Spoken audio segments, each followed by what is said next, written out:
By the power of fruits and berries! Eat 'em up, eat 'em up, eat 'em up! Oh no! The berries are having a party in my tummy! Yummy, yummy! Does anyone remember the Fruit Crew? It's okay if you haven't. The Fruit Crew is a Beyond animated series that was made by a YouTuber known as Logan Lee, otherwise known as Grimstorm Logan, involving these multicolored humans that are named after fruits.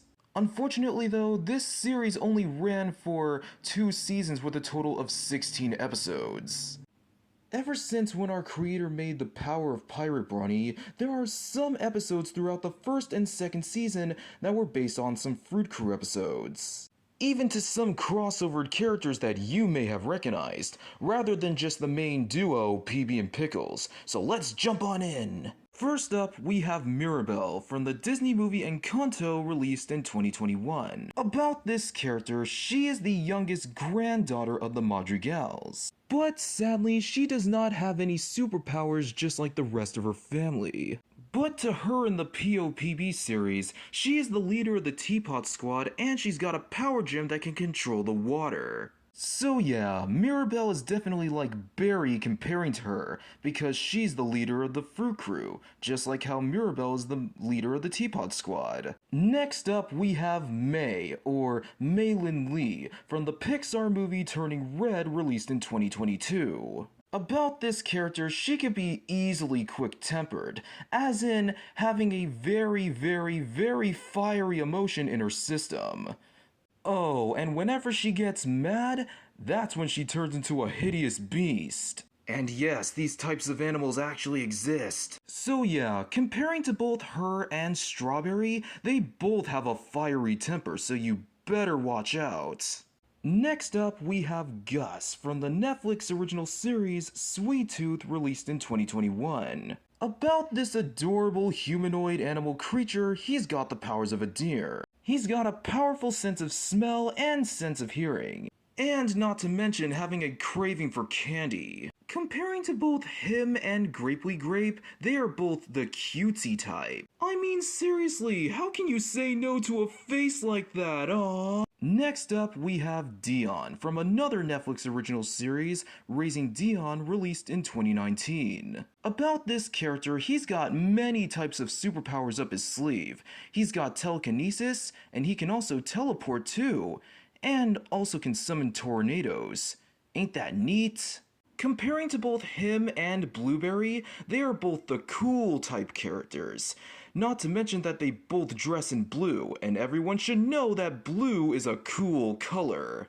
Even though I am a yellow fellow, but blue is cool too. Next up, we have Luca from the Pixar movie within the same name, released in 2021. About this character, he was originally a sea monster whenever he's underwater, but whenever he's in the surface, he becomes human.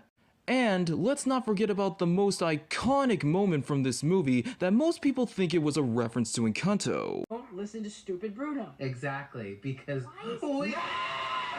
Bruno, no. Quote Silencio Bruno.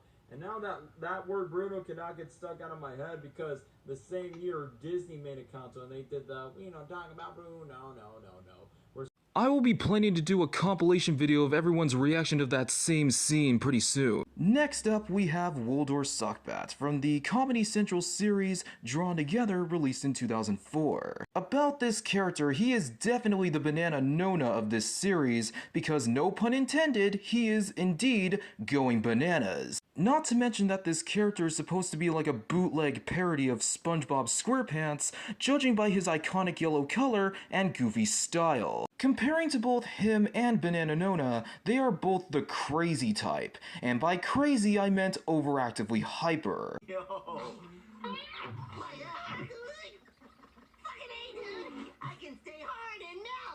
See what I mean? Wait, Yellow! You forgot to mention Luca having in common with a Fruit Crew character. What even is he supposed to be? Oh, whoops. Thanks to Quincy giving me a reminder about Luca. He is definitely a Blackberry because he's sort of like the slice of lifey type. As in, he has a mind filled with strategy and intelligence. Sorry if I went out of order, I kinda got distracted. Anyways, moving on. Next up, we have the twin brothers, Billy and Tommy from WandaVision, aka the MCU versions of Zack and Cody. I'll go with Billy first. About Billy, he's got the powers of seeing into the future as well as having telekinesis, just like what Dion does. Comparing to both him and Appley, or Apply as I like to pronounce his name, they both dress in the same color. And, well, he can sometimes have panic attacks too whenever crazy things are happening. Now on to Tommy. Tommy is the energetic twin comparing to Billy. And he's also got the powers to run at the speed of light. Talk about lightning speed if you ask me. Wow, look at this guy go. He should join in a race tracking team. Comparing to both him and Kiwi, or Kiwi-E, again another funny way of pronouncing his name, is that they also both have the same color. Conspiracy theory coming ahead? What if both Kiwi and Appley are twins as well? And they just didn't know that. And finally, we have Miss Chalice from the Cuphead show, which is a Netflix series based on the Cuphead game released in 2017. About this character, she's got the powers to turn into a ghost, because, little known fact, there was an episode when she got hit by a streetcar. And then afterwards, she had to make a deal with the devil in order for her to have a second chance to live. And not to mention that she is an expert at tap dancing, kind of like how she is a circus performer, or any performer stage in general. Comparing to both her and Orange Zorange, the only grown-up here in the group, they are both the mature type characters, meaning that they both have to take their responsibilities one step at a time. And there's also Katie Mitchell from the Mitchells vs. the Machines also playing as Orange Zorange. Then we've got these two characters, Professor Frankly from Paper Mario The Thousand Year Door and Jenny Wakeman from My Life as a Teenage Robot. Comparing to both them with TV Bot and Robot Elizabeth, they're both the Guardian type characters. Meaning that TV Bot and Elizabeth are guardians of the Fruit Crew, while Professor Frankly and Jenny on the other hand are guardians of the Teapot Squad. Next up we have Short Round from Indiana Jones, which he's kind of like a grandson to Professor Frankly, and a little brother to Jenny. About this character, he is everyone's favorite little designated driver with no license being needed. Hey, Dr. Jones, no time for love! We've got company!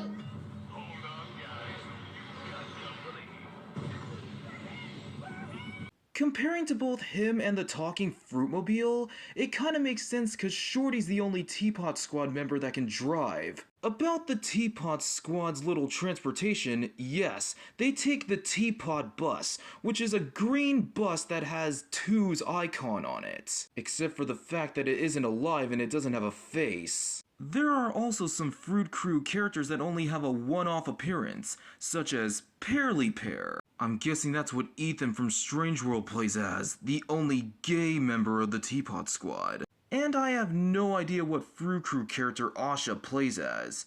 Maybe Plum? Golly gee, if only there was like a Plum character joining that series. There's also some other characters too, like Honeydew, Watermelon, Pineapple, and the Cherry Twins. That is something that the Minecraft characters would have been playing as, but they're not ready to be on screen yet. And you know what? Maybe one of these days our creator can do some remakes of the POPB, Thanksgiving, and Christmas episodes from Season 1. And wow, we sure learned a lot from this video, but that's gonna be it for now. Don't forget to like and subscribe to the Yellowfellow and Friends YouTube channel. And also, is everybody excited for the Season 2 finale that's coming in November, as well as Season 3 coming out soon? I bet you Yellow Friendos probably are, and about PB and Pickles themselves, they play as the viewers, as in interacting with the characters. But anyways, I am heading out now. This is Yellowfellow waving goodbye, and remember to eat your fruits and berries!